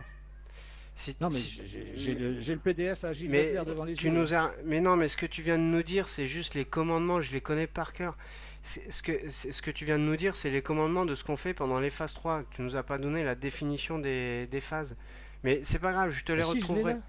Mais non, Ça, c'est une phase 3. non, c'est une phase 2 parce que Bon, ça. Ok. les Bollinger sont divergentes. Mais bon, peu importe, on s'en fout. Quand les Bollinger sont différentes, qu'on soit en phase 3 ou en phase 4, peu importe, c'est de la rhétorique, on s'en fout. Quand les Bollinger sont divergentes, on est en pleine accélération. Des fois, elles se mettent parallèles, comme je l'ai montré sur le SP500 en daily. Et là, c'est le rouleau compresseur. Là, tu peux y aller, effectivement. Tu peux acheter les... Ah, c'était pas en daily, c'était en weekly. Quand les Bollinger sont ascendantes ou descendantes et parallèles, c'est ça le rouleau compresseur. Voilà. Et là, tu peux acheter tous les replis. Tu peux y aller. Pas de problème. Donc en fait, ça donne quoi chez nous? Ça donne des OC qu'on peut placer directement sur ou légèrement au-dessus de la Kijun. Voilà. Les prix sont là. Tu sais qu'on est dans un rouleau compresseur. Et ben, quelques pipes au-dessus là de tes plates Kijun, tu peux mettre des OC. Tu peux y aller les yeux fermés. Voilà, voilà ce que ça veut dire pour nous. Et le problème de ces phases, c'est que bien souvent, en fait, on fait des bulles comme ça. Ça fait des bulles. Et quand tu as des bulles, ben en fait, tu n'as pas de phase 3. Tu passes directement à la phase 4. C'est-à-dire que tu n'as aucun moment où, regarde, là, les Bollinger, elles sont divergentes. Et dans la foulée, elles sont convergentes. Tu vois ce que je veux dire? Ouais. Et donc, effectivement, dès que tu quittes la Bollinger, comme tu n'as pas de phase 3, que tu es tout de suite en phase 4, du marché, tu sortiras. Je suis d'accord. Hmm.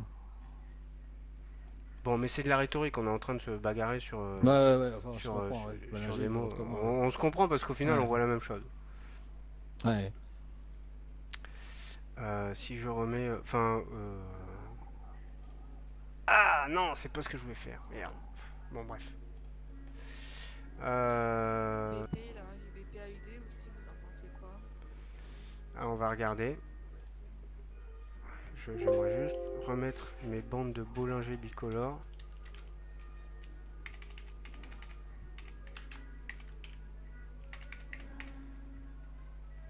Bon, j'ai perdu mes bandes de Bollinger bicolore, c'est pas grave. Allez. Alors, Je te les enverrai. elle est bonne. Quelle phase déjà? Donc on a fait quoi? GBP USD, GBP JPY. Alors, on va plutôt mettre l'Ishimoku.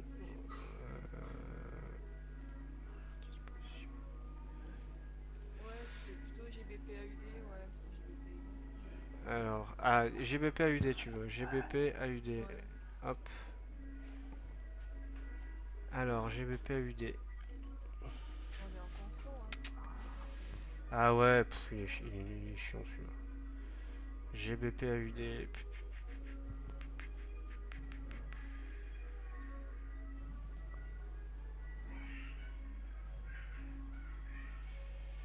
Bon, a priori, on a une zone intéressante ici en GBP AUD. Ok, La cuisine, t'as vu, elle est à plat. ça arrive Il y souvent. a un break à tendance. Ça arrive souvent. Hop. Bon, Quand voilà. c'est éloigné de la Kijun comme ça risque de remonter ou pas? Je sais pas. Ouais, Ben là, on est à la fois éloigné de la Kijun et éloigné de la Tenkan. Enfin, ça a été assez violent là. Effectivement, on n'est pas à l'abri on n'est pas à l'abri d'une correction haussière hein, parce qu'on n'a même pas, au niveau des Fibos, on n'est même pas allé au 23%. Donc la probabilité quand même, après un mouvement de 6400 pips, on n'est quand même pas à l'abri de remonter sur les 38% de Fibo qui correspondent à la SSB qui se trouve ici. Hein. Donc, tiens, je vais laisser les Fibo pour voir. En weekly, on a quoi? En weekly, tiens, c'est marrant, hein, on refait la même chose là. ouais, On t'as refait vu, un ouais. range sous la Kijun. Donc finalement, on a la Kijun Day Weekly qui est confondue avec un plat SSB mensuel.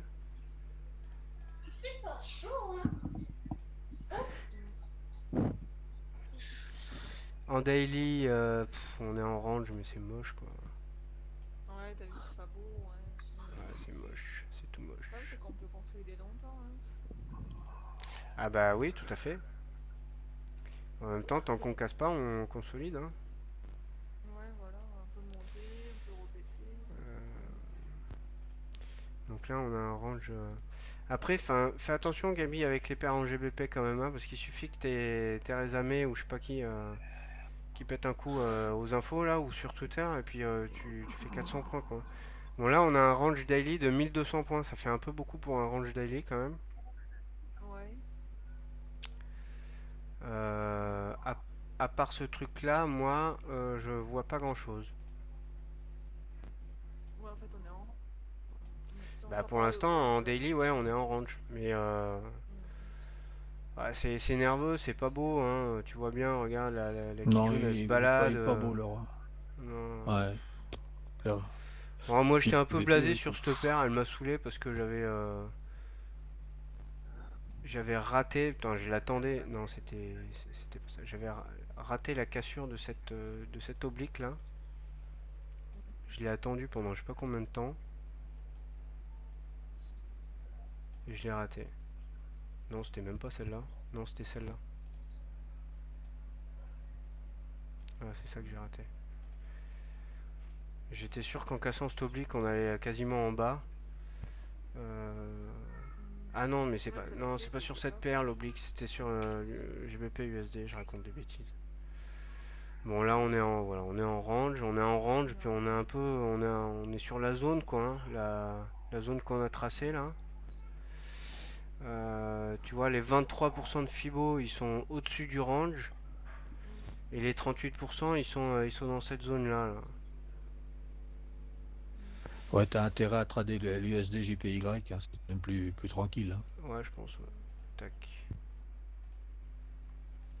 On a le yen, il suffit que la Chine ils annoncent je sais plus quoi là sur le yen, tu perds 400 points, hein. Ouais, mais ça marche bien, le yen, en ce moment. Ouais.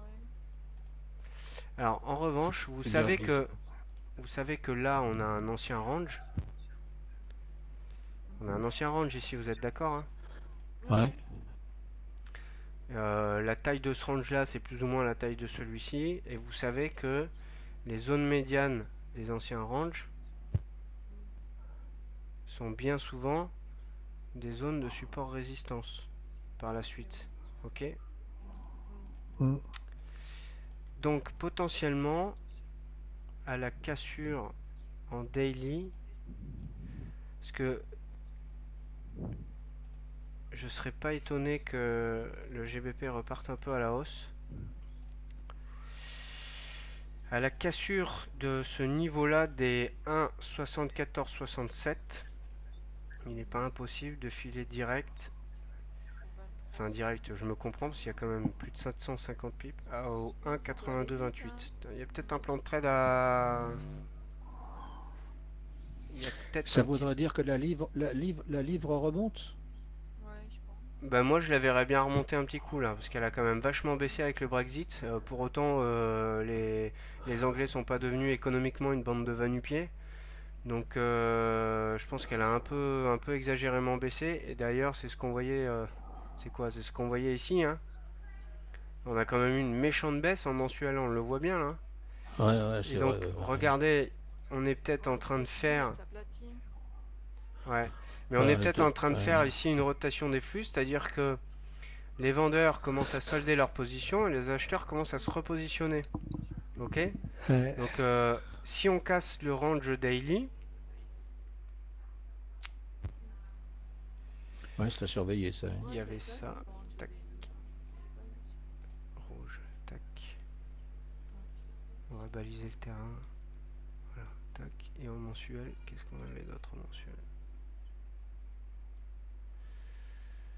En mensuel, on a ça. Voilà, ça, ça et la Tenkan ici. Donc, du coup, coup, en daily, on se retrouve avec quoi là?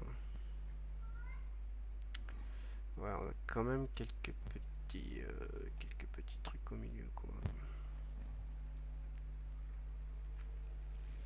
Ouais, mon nuage. Mais Alors tu vois, le là, nuage, il si peut on passer casse par ici, le nuage regardez, fin. si par exemple on casse ce niveau-là, alors le problème c'est que c'est du daily, donc les 1,7477, on a 300 pips jusqu'au niveau rouge, donc le niveau hebdo ici, on a 300 pips là, jusqu'au niveau suivant. Ah, attendez 2 petites secondes, je reviens. Donc voilà, au final on a tracé tous les niveaux assez importants du mensuel jusqu'au daily. Et on constate par exemple qu'ici, là, entre ce niveau des 1,7452 et le haut de l'ancien range ici, qui est si j'ai mis un trait rouge, c'est qu'il y a un niveau hebdomadaire, on a quand même 300 pips à faire. Donc on peut très bien descendre sur le 1 heure. Si, je dis bien si, on a une bougie en 1 heure qui casse ce niveau-là, une bougie bleue qui casse ce niveau-là, et que par rapport à l'emplacement où on peut mettre notre stop, ok, on a un ratio qui nous permet, on a un ratio correct, on peut potentiellement jouer la hausse jusqu'à ce niveau-là, jusqu'au 77-64. Voilà. Le principe, c'est qu'entre les différentes lignes qu'on a mises là, si on a une cassure, en théorie, on peut monter jusqu'à la ligne suivante. Le problème, c'est que là, c'est du daily. Si on attend une clôture daily, on peut très bien avoir une bougie impulsive qui nous fait une clôture comme ça. Et là, on peut rien faire parce qu'on n'a pas, on peut pas passer son stop. On n'a pas de ratio, on a que dalle, quoi. Mais tu vois, en daily, là, tu vois, le cours, il pourrait passer au-dessus du nuage fin. J'ai pas compris. En daily, le Oui. cours, il pourrait passer au-dessus du nuage fin. Au-dessus, oui, Voilà. bien sûr. Ouais. Là, tu vois, il peut le passer, hein. Ben, bien sûr, Ouais, parce qu'on est en range. À partir du moment où on est en range, les lignes de l'Ishimoku, le nuage, sont des passoires. Hein. Ça veut plus dire. Regarde, t'as qu'à voir ici ce qu'on a fait. Hein. On l'a coupé je sais pas combien de fois. C'est pas comme quand on est en tendance où les plats deviennent des niveaux de support résistance. Voilà, comme on est en range, c'est pas pareil. Ouais. Moi, je Voilà sens les plus amis, haussier, moi. il faut que je vous Ok, laisse, je dois m'en aller. d'accord. Si, Bah écoute, si, si vous avez des questions, je pense à toi Gabi, faut pas hésiter à me les envoyer par mail hein, pour qu'on les traite à la prochaine D'accord. conf call. D'accord. Bon, ouais, c'est vrai que pour l'instant, j'en ai pas trop, mais bon, c'est gentil, ouais, merci. Voilà, voilà. allez,